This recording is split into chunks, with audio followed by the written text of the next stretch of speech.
हूं। मेरी उपाध्यता हर बार ब्रजेश भाई तय करते हैं। 2017 से वो मेरा इसी प्रकार से आर्थिक और भावात्मक शोषण जो कर रहे हैं उसके लिए मैं उनका आभारी हूं।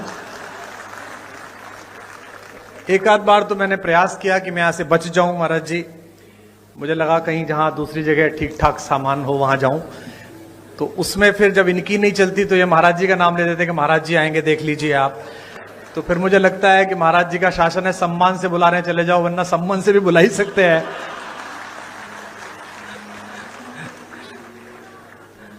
हमारे मुख्यमंत्री जी पे इतनी चर्चा होती है, मैं पूरे भारत में जाता हूं, इतनी चर्चा होती है, लोग कहते हैं कि वे तो संत हैं, वे तो पीठाधीश्वर हैं और शासन, और हमारे यहाँ जो घटनाएं होती रहती हैं, अपराध मुक्त जो प्रदेश हुआ, तो मैंने लोगों से कहा कि देखो संतों का काम ही होता है। दो प्रकार के संत हैं, एक संत वो हैं जिनसे सज्जन व्यक्ति मिलता है और मिलते ही मोक्ष को प्राप्त करता है। एक हमारे महाराज जी, दुष्ट व्यक्ति दिखता है, मिलता है और फिर मोक्ष को प्राप्त करता है। दोनों प्रकार से साधन संपन्न है।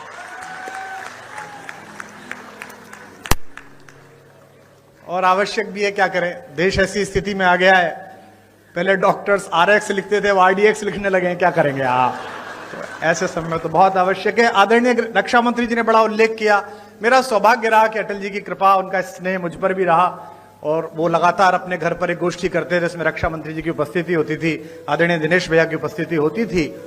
तो पार्टी के सभी लोग बैठे हुए हैं आज यहाँ पर, बहुधा पार्टी के ही लोग हैं।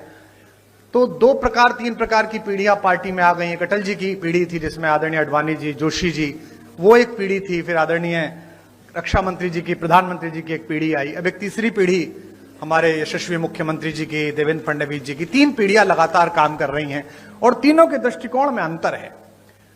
अटल जी कहते थे कि आपके घर पर कोई कूड़ा फेंके तो आप स्वयं साफ कर दो। मोदी जी की, राजनाथ जी की पीढ़ी कहती है कि आपके घर पे कूड़ा फेंके तो आप उससे ही साफ कराओ। और मुख्यमंत्री जी की पीढ़ी कहती है कि आपके घर पर कोई कूड़ा फेंके तो आप कूड़े को भी साफ करो। आप में से कुछ कम लोग समझे, इसके लिए मैं आपका आभारी हूं। समय की मर्यादा है, सीमा है, मैं केवल एक कविता सुनाऊंगा चूंकि आदरणीय मुख्यमंत्री जी को जाना है और वे बहुत व्यस्तता उनके बीच है, समय है। अटल जी जैसे लोग किसी देश में शताब्दी में एक होते हैं। जैसा राजनाथ जी ने कहा, आदरणीय रक्षा मंत्री जी ने, कि पद बड़ा हो जाना महत्वपूर्ण नहीं है, कद बड़ा हो जाना महत्वपूर्ण है। और मैंने स्वयं देखा, हम लोग BA की पहली साल में पढ़ते थे, हमारे यहाँ के एक यशस्वी पत्रकार थे शिव कुमार गोयल जी, आदरणीय राजनाथ जी उनसे परिचित थे। अटल जी उनके साथ वंदे मातरम में संपादक थे, वे सह संपादक रहे थे। हमने एक कवि सम्मेलन कराया, एक कार्यक्रम कराया, सृजन महोत्सव, और हमने उनसे कहा कि अटल जी को बुलवा दीजिए। अटल जी उस समय विपक्ष में थे, उस बार चुनाव नहीं जीत पाए थे, तो हमने बुलाने के लिए गए और वो आ गए। और हम उस कार्यक्रम को संपन्न करने के लिए कहीं से धन जुटा रहे थे। तो नगर के एक उद्योगपति जो साड़ी का काम करते थे, उस जमाने में हम उनसे 501 रुपया लेके आए। तो जो 501 जिसने दिया था उसने कहा कि मैं भाषण दूंगा।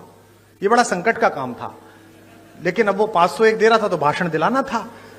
तो वो अटल जी का प्रशंसक था, वो खड़ा हुआ और उसने कहा, मैंने कहा तुम ज्यादा मत बोलना अंकल जी, थोड़ी देर बोलना। बोले बस मैं 2 लाइन पढ़ूंगा।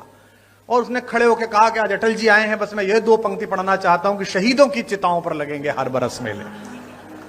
वो अटल जी के लिए कह रहा। अटल जी बहुत ठहाका मार के हंसे, लेकिन उस आदमी के संकोच को, जो पूरा मंच से घूर रहा था, उन्होंने ठहाके से दूर किया। और जब भी मैं उनसे मिलने के लिए जाता था, दर्शन के लिए मिलने जाता था, प्रणाम करते थे, उन्हें बाप जी कहते थे, तो अक्सर पूछते थे, अरे भाई उनके क्या हाल है जिन्होंने मुझे जीवित शहीद बनाया था, वे कैसे हैं। तो वह बड़ा कद होना कि आप किसी बात का बुरा ना मानो, आप सदाशयता से लो। लखनऊ वालों, आपका सौभाग्य है, आपके संसदीय क्षेत्र का सौभाग्य है कि यहां से अटल बिहारी वाजपेयी जैसे कीर्ति पुरुष ने संसद में शोभा बढ़ाई। और आज मुझे अपनी तालियों के बीच यह कहने की अनुमति भी दें कि अगर एक राजनीतिक विचार का विश्वविद्यालय है अटल बिहारी वाजपेयी, तो इस समय भारतीय राजनीति में उनके सच्चे प्रतिनिधि आपके इस समय के सांसद हैं, जो उसके कुलपति हो सकते हैं, जो आदरणीय रक्षा मंत्री जी हैं। मैं एक कविता सुनाकर अपना स्थान लूंगा। आप बहुत दूर से आए हैं, मैं क्या करूं, घर जाऊं तुम्हारे? हाँ?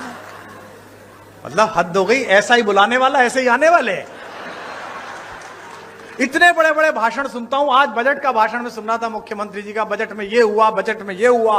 मैं पूरा भाषण इस चक्कर में ही सुन गया कि इस बार बजट में हमने ब्रजेश पाठक को पैसे दिए कि कुमार विश्वास को दिया करो। लाइन ही नहीं आई वो वाली, बाकी सब आई, एक लाइन नहीं आई। उसके बाद मैंने बंद कर दिया, मैंने कहा अब खत्म है, अब चलो, अब जो मिलना ही नहीं है।